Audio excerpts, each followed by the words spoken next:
조그만 실수들이 쌓이면은 스트레스가 됩니다. 짜증도 나죠. 그래서 애초에 스트레스가 될 수 있는 조건을 정리를 하시면은 쾌적한 환경에서 포토샵 배워갈 수 있게 될 겁니다.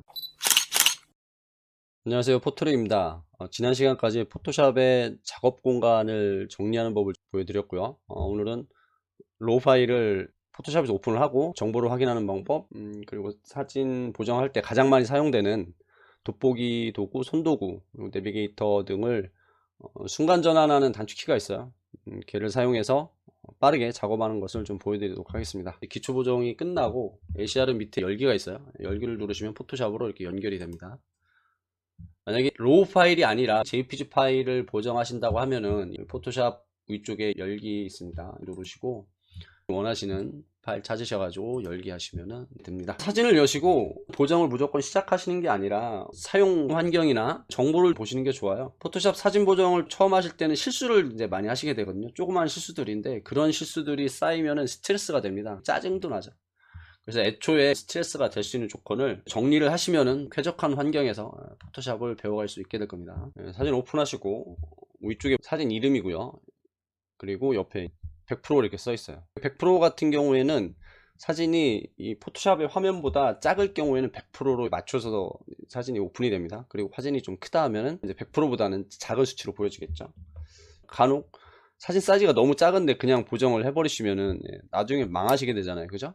그럴 경우에는 보정을 좀 보류를 하시고 최대한 해상도가 높은 사진으로 해주시는 게 좋습니다. 사실 이미지 사이즈를 확인하시는 게 더 정확하긴 한데 오픈한 직후에 바로 눈으로서 볼 수 있는 것은 탭에 있는 여기 퍼센테이지 있죠?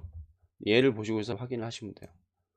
이 숫자가 낮아야지 좋은 것이다. 좋다기보다도 그래야지 보정할 때 좀 유리하겠죠. 알아두시면 되겠습니다.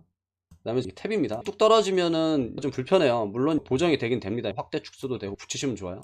이름 클릭하시고 위로 붙이시면은 파란 티 나오면 놓으시면 이게 정리가 됩니다. 또 하나는 창이 있습니다. 정돈이 있어요. 정돈 밑에 모두 탭의 통합이라는 목록이 있죠. 얘를 클릭하시면 정리가 됩니다. 두 번째로 속성 패널입니다. 속성 패널이 안 보이시면 창에서 속성 여기 클릭하시면 돼요. 속성 패널 맨 위에 캔버스라고 되어 있죠. 여기 조그만 옵션이 있어요. 클릭하시면 접어집니다. 캔버스 밑으로 눈금자 안내선 있고요. 빠른 작업, 뭐 이미지 크기 이렇게 있어요. 다 볼 건 아니고 필요한 것만 보겠습니다. 첫 번째로 모드 RGB로 되어 있죠. 만약에 인쇄를 목적으로 하시는 분들은 이제 CMYK나 뭐 다른 전문 분들은 또 다른 채널이 있을 거예요. 사진 보정하실 때는 그냥 RGB 색상 선택하시면 됩니다. 16비트와 8비트의 차이는 결론부터 말씀드리면은 보정을 할 때는 16비트, 저장을 할 때는 8비트입니다. 포토샵 전문 이제 파일인 PSD 파일 같은 경우에는 전환을 해야 되지만 일반적으로 사용되는 JPEG, JPG 같은 경우는 8비트로 그냥 저장이 돼서 문제는 안 돼요. 16비트로 작업하는 것과 8비트로 작업하는 것과의 차이를 좀 아셔야 될 것 같아요. 예를 들어서 뭐 그라데이션이라는 보정을 한다고 가정을 하겠습니다. 8비트부터 시작해 보겠습니다. 그라데이션 작업을 했어요. 레벨이라고 하는 보정을 한번 해보도록 하겠습니다. 보정을 쭉 했어요. 그리고 결과 값을 보면 3개 연결이 깨진 것을 볼 수가 있습니다. 그죠? 깨졌죠? 이번에는 16비트로 작업을 해볼게요. 똑같은 작업입니다. 동일하게 그라데이션 주고 이미지에서 레벨이란 8비트하고 똑같은 작업을 한 거야 하고 확인을 하면은 어떤가요? 3개 연결이 아주 부드럽죠. 얘는 16비트, 얘는 8비트예요. 마스크 작업을 해볼 건데요. 8비트로 마스크 작업을 합니다. 자, 마스크 작업을 하고 한번 볼까요? 약간 키우니까 어떤가요? 이렇게 약간 흐름이 끊긴 느낌이 들죠. 마스크를 켜보면은 이렇게 되어 있습니다. 연결되는 이 부분들이 물결 같은 모양이 이렇게 나타났어요. 이번엔 16비트로 한번 해보겠습니다. 얘를 16비트로 해서 똑같은 작업을 할 거예요. 마찬가지로 해요. 16비트로 작업을 했습니다. 비교를 한번 해볼까요? 보이겠죠? 16비트 같은 경우에는 지금 효과가 적용된 부분과 효과가 적용되지 않은 부분이 부드럽게 연결된 걸 볼 수가 있어요. 8비트는 어떤가요? 흐름도 끊겼고 뭔가 모양이 이렇게 생겼단 말이에요. 나중에 마스크 사용을 분명히 하시게 돼요. 차이를 모르시면은 보기가 안 좋게 되겠죠. 고정을 하실 때는 16비트로 하시고 저장하실 때는 8비트로 하시는 거예요. 그럼 저장은 왜 굳이 8비트로 하느냐? JPEG 같은 경우는 아까 말씀드렸듯이 뭐 16비트로 저장도 안 돼요. 8비트로 저장이 됩니다. 근데 포토샵 파일 용량이 2배가 차이 나요. 만약 8비트로 내가 저장을 한 게 500메가다 16비트로 저장하면은 1기가가 되거든요. 감당이 안 되는 거죠. 오픈하시고 비트 심도 16비트에서 시작하시는 걸 추천드립니다. 눈금자 안내선이 있어요. 위에 줄자를 표시하는 애거든요. 얘를 표시하면 이렇게 줄자가 위에 나타나요. 고정을 하다가 이 줄자를 클릭해서 내리면 안내선이 생깁니다. 이게 귀찮거든요. 애초에 이 줄자가 없게끔 하시면은 이렇게 뭐 끌어내려도 없어요. 줄자를 아예 꺼주시는 게 좋습니다. 이렇게. 그리고 혹시라도 생기셨으면 보기에 안내선에 안내선 지우기 있습니다. 안내선 지우기, 얘를 선택해 주시면 돼요. 빠른 작업에서 이미지 크기, 얘는 좀 보셔야 돼요. 여러분들 혹시라도 작품전이나 뭐를 낼 때 몇 메가 이상으로 내세요 라는 말 들어보셨을 거예요. 그때 확인하셔야 되는 게 바로 이미지 크기입니다. 뭐 10메가 이상 내세요 있는데 이게 뭐 5메가예요. 그러면 보정을 하시면 안 돼요. 확인하셔가지고 사이즈로 맞추시면 됩니다. 그 다음에 뭐 인치 단위를 바꾸시면 되겠습니다. 픽셀로 작업을 하시는 게 편해요. 포토샵의 사이즈를 바꿀 때 여기서 이제 여러 가지 목록 중에 하나 선택할 수가 있어요. 무조건 자동으로 한다고 좋은 건 아닙니다. 상황에 맞게끔 해주시는 게 훨씬 더 이제 효율적이 돼요. 주로 축소를 이제 많이 하기 때문에 저는 더 선명하게 축소로 이제 선택을 해놓고 있어요. 보정이 끝나신 다음에 JPEG으로 축소를 하겠다 하시면은 이 옵션을 사용하시면 됩니다. 네. 여기서 보실 거는 이미지 크기, 그 다음에 더 선명하게 축소를 사용하시면 된다는 것 알아두시면 되겠어요. 속성 패널에서 캔버스에 있는 16비트 이미지 크기, 눈금자 가려주는 거 이렇게 세 가지 해드렸어요.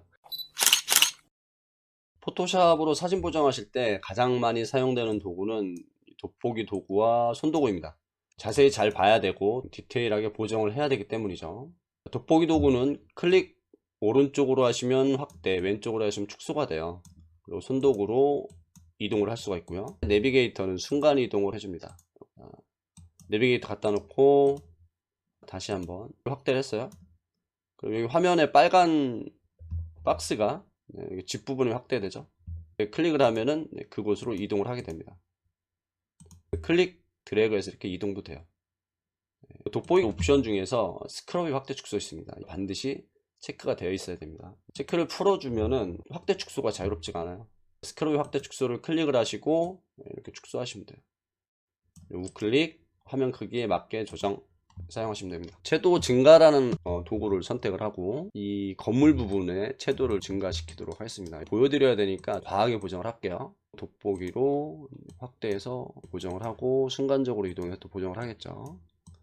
근데 보셔서 아시겠지만 도구를 클릭하고 이동하고 또 다른 거를 선택을 해서 뭔가 작업을 하고 되게 번거롭잖아요.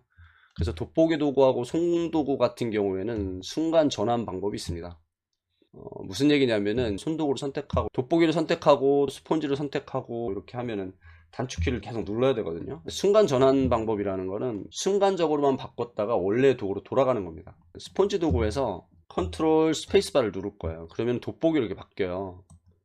그리고 스페이스바만 누르면은 손도구로 바뀝니다. 스페이스바를 놓는 순간 다시 스폰지 도구로 바뀌고요. 스페이스바, 우클릭, 화면 크기에 맞게 조정. 이렇게 사용하시면 돼요. 컨트롤 스페이스바 확대, 그리고 스폰지 도구로 보정하고요. 스페이스바 이동, 보정, 그리고 먼거리 보정. 컨트롤 스페이스바 우클릭, 화면 크기에 맞게 조정. 단축키를 통해서 빠르게 도구를 전환을 하고 빠르게 원래 도구 기능으로 복구를 할 수 있겠죠. 포토샵을 가장 빨리 배울 수 있는 방법은 본인이 원하시는 보정의 방향, 목적을 이제 결정을 하시고 순서를 빨리 이제 만들어 가시는 거예요. 근데 처음부터 이런 것들이 한 번에 완성될 수는 없기 때문에 최대한 포토샵을 자주 열어보시고 또 사진 보정도 다양하게 좀 해보시는 게 좋다고 생각을 합니다. 실수를 줄이는 것도 방법이긴 하지만 오히려 자주 열어보시고 실수를 해서 실수할 확률을 줄여가는 게 이제 더 좋을 수도 있죠. 좋은 결과를 만들어내시기를 응원드리면서 오늘의 강의를 마치도록 하겠습니다. 영상 봐주셔서 감사하고요. 행복한 하루 되시기 바랍니다.